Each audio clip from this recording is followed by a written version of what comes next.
Hi everyone, MissButtahB here. Thank you for coming back to see another one of my videos. I want to thank all of my new subscribers, my first subscribers. You all have blessed me so much. All of your encouragement, your comments, your feedback. I want to remind you that if you ever want to privately message me, you can go to the About section.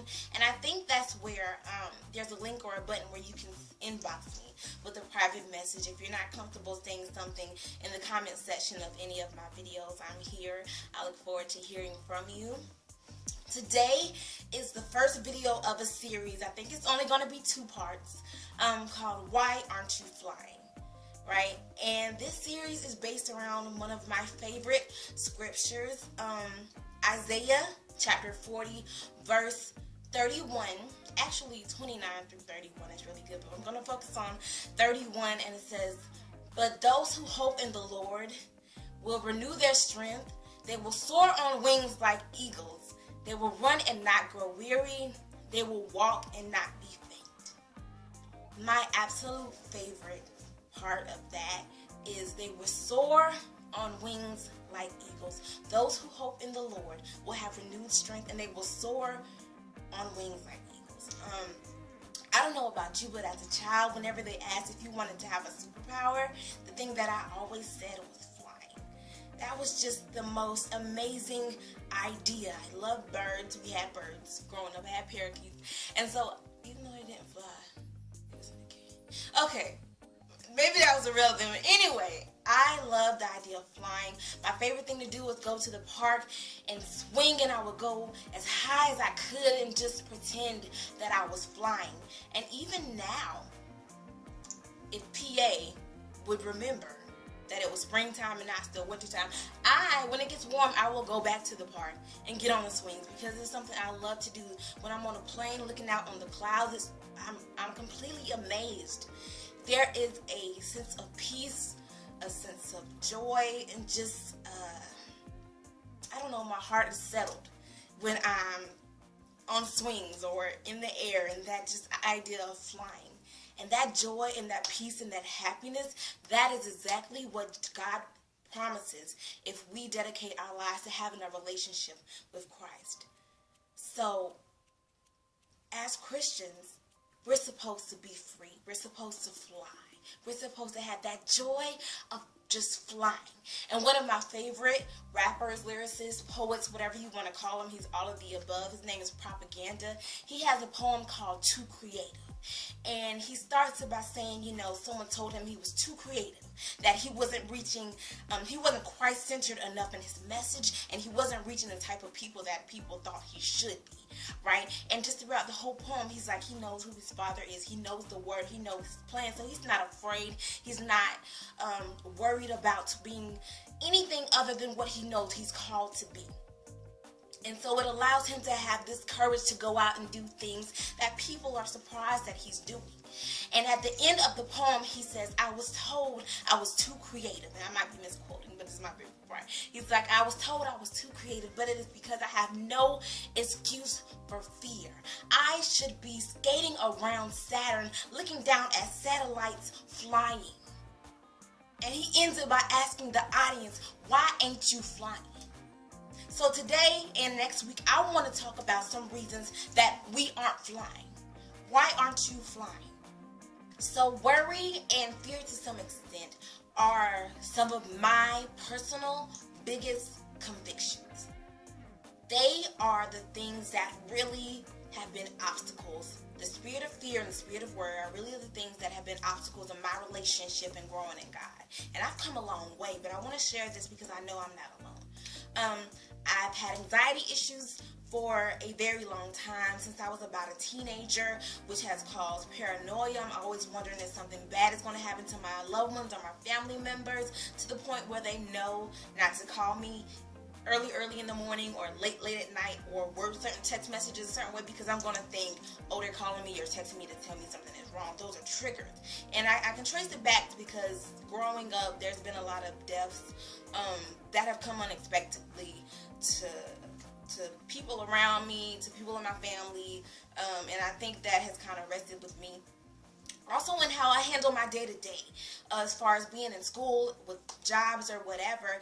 I have a bad habit of worrying about how things are going to turn out. You know what I'm saying? And it has hindered me. It has hindered me because what it says is saying that I am not trusting God. I love God with all of my heart. And I know that He is the most powerful mover and shaker in existence. He controls everything, and if I go to Him and it's His will, He's going to make it turn out all right. Not saying that bad isn't going to happen, but when that bad does happen, He is going to help me get through it. But even though I can say that, and I know it to be true, when the times come, it's very difficult for me to put that in practice.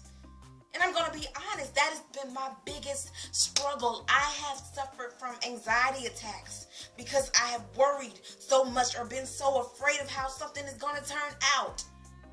To God be the glory. He has helped deliver me from that. And it'll probably always be a problem, but it is something that has improved tremendously. My last anxiety attack was 2 years ago. And, yes, when different situations arise, I have trouble, but thank God through my relationship with Him, He is teaching me to handle it. God has countless examples in the Bible where He is pleading with us to rest in Him. He is pleading with us to give Him our troubles, our worry, our fear, because as children, we are better than that. We have so much power in our existence as children and followers of God. And when I say there's so many scriptures, I'm going to name them and then I'll put them in, the comment section in whole. But you got 1 John chapter 4, verse 18. You got Exodus 33:14. You got Matthew 6:26 through 27. You got Matthew 6:34. You got Isaiah 41:10. God has said, let me be your backbone. Let me be your spine. Let me be where your strength comes from. And I'm praying, and I ask y'all to pray for me, that that helps me.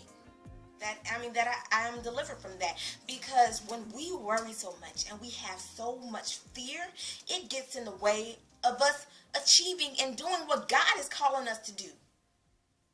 So forget the things of the world that worry keeps you from not doing. When God calls upon you to step out on faith, step out on Him to do things, and we're too scared, we're blocking our own blessing. And I'm in a period of transition, so I'm heavily in prayer because I'm about to graduate from grad school and move from a city that I've been residing in for 2 years and about to embark on an entirely new chapter of my life, and it's scary.